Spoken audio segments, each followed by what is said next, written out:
American Pulitzer Prize-winning historian Daniel Boorstin once penned, "The greatest words ever written on the maps of human knowledge are terra incognita, unknown territory." And in global marketing, we like to think there's a great deal of certainty underscoring our market entry and expansion strategies. But in reality, there's a great deal that we don't know about the marketplace. Global marketing is not about facts and figures. It's about people, places, perspectives, and how they change the landscape of cooperation and conflict across the globe.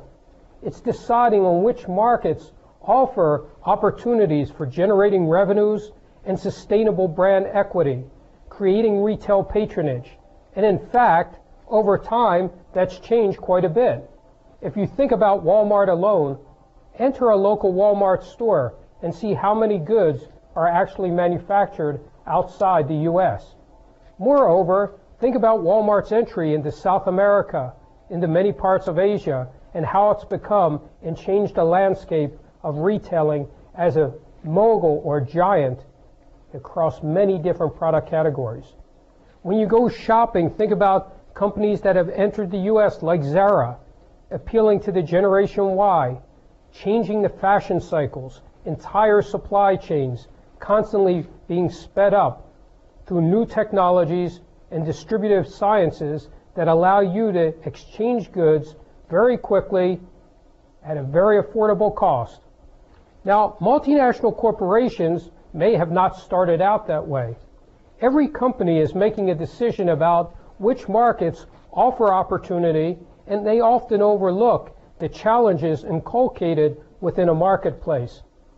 What global marketing is about is essentially understanding how the marketing mix variables, product, price, placement, and distribution interplay in order to forge a competitive advantage in the marketplace. Now, when we talk about competitive advantage, very often we look at markets like China with 1.3 billion consumers, and we think, oh, there's so many consumers. But we also have to consider it relative to buying power, vis-a-vis discretionary and disposable incomes. So actually one of the fastest growing middle markets in the world in terms of middle income groups is in India.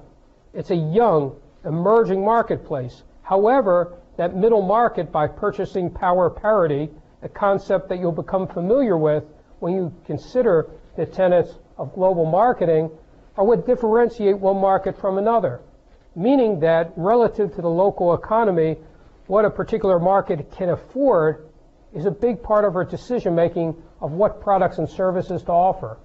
In global marketing, one of the things I want you to keep in mind is the Indian fable Panchatantra. In Panchatantra, there's a saying that says, "A frog in the well thinks the sky to be a disc." If anything in global marketing, we want to bring that frog out of the well, because myopia is one of the biggest problems that plagues companies considering market entry and expansion outside the U.S., outside of Europe, outside of post-developed countries like Japan. So as companies start to expand internationally, one of the challenges is to lose the myopia, to lose the stereotypes, the facts and figures that are just associated with the marketplace, and understand the depths of water for market entry and expansion.